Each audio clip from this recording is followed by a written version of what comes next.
In Congress, July 4, 1776, the unanimous declaration of the 13 United States of America.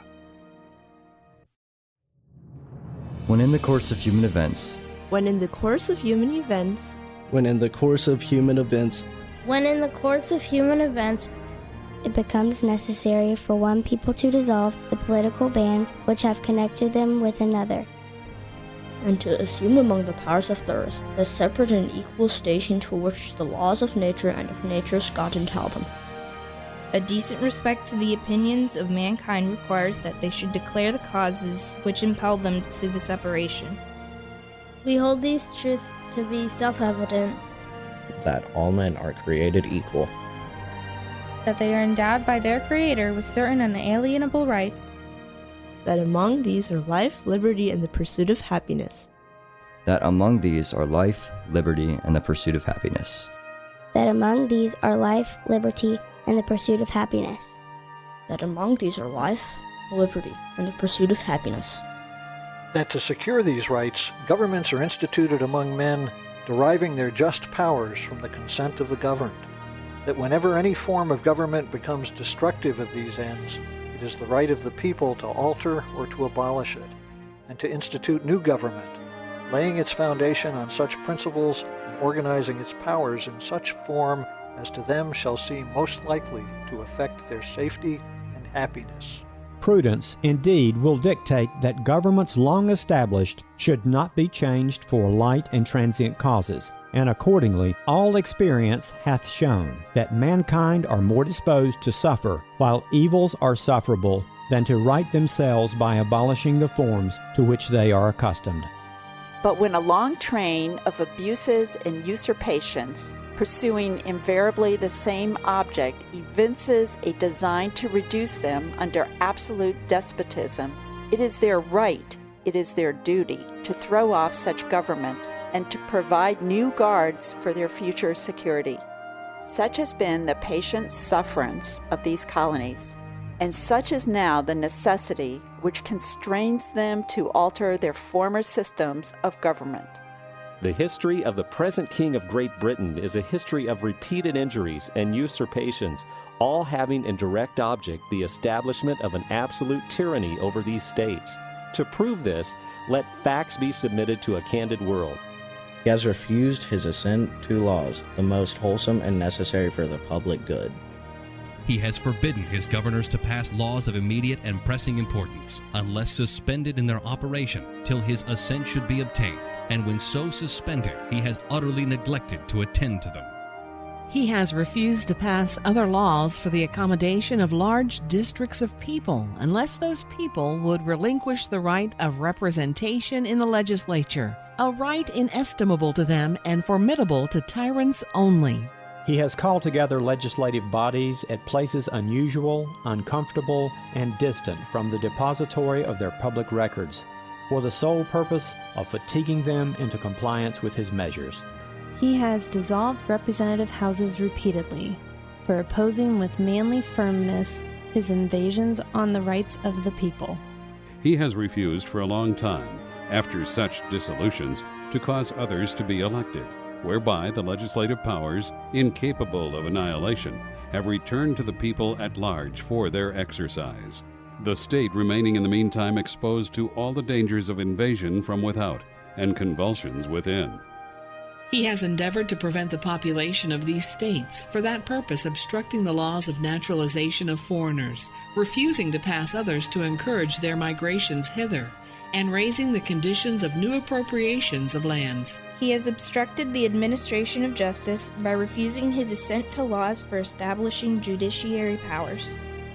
He has made judges dependent on his will alone for the tenure of their offices and the amount and payment of their salaries. He has erected a multitude of new offices and sent hither swarms of officers to harass our people and eat out their substance. He has kept among us, in times of peace, standing armies without the consent of our legislatures. He has affected to render the military independent of and superior to the civil power. He has combined with others to subject us to a jurisdiction foreign to our Constitution and unacknowledged by our laws, giving his assent to their acts of pretended legislation. For quartering large bodies of armed troops among us. For protecting them by a mock trial from punishment for any murders which they should commit on the inhabitants of these states. For cutting off our trade with all parts of the world. For imposing taxes on us without our consent. For depriving us in many cases of the benefits of trial by jury. For transporting us beyond seas to be tried for pretended offenses.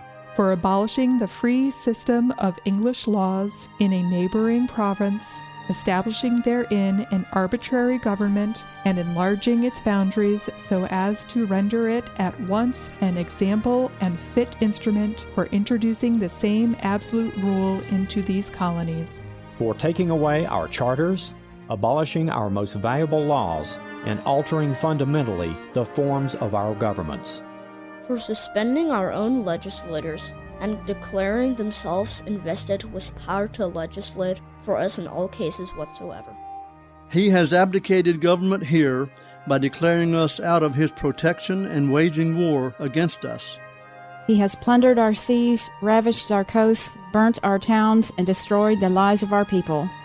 He is at this time transporting large armies of foreign mercenaries to complete the works of death, desolation, and tyranny, already begun with circumstances of cruelty and perfidy scarcely paralleled in the most barbarous ages and totally unworthy the head of a civilized nation. He has constrained our fellow citizens taken captive on the high seas to bear arms against their country, to become the executioners of their friends and brethren, or to fall themselves by their hands.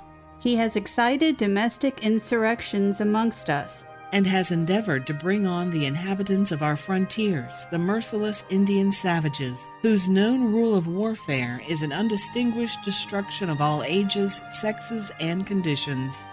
In every stage of these oppressions, we have petitioned for redress in the most humble terms. Our repeated petitions have been answered only by repeated injury. A prince whose character is thus marked by every act which may define a tyrant is unfit to be the ruler of a free people. Nor have we been wanting in attentions to our British brethren. We have warned them from time to time of attempts by their legislature to extend an unwarrantable jurisdiction over us. We have reminded them of the circumstances of our emigration and settlement here.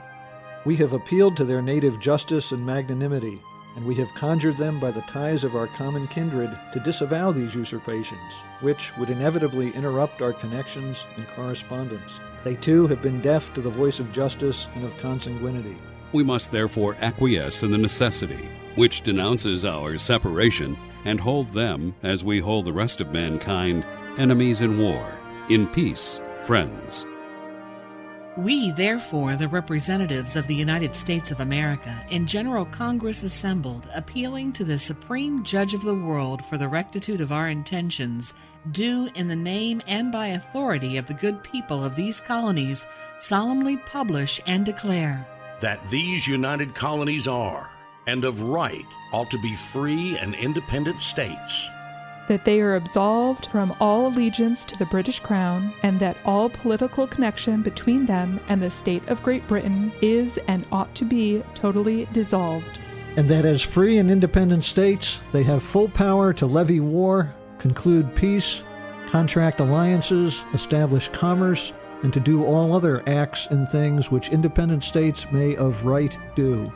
And for the support of this declaration, with the firm reliance on the protection of divine providence, we mutually pledge to each other our lives, our fortunes, and our sacred honor. Our lives, our fortunes, and our sacred honor.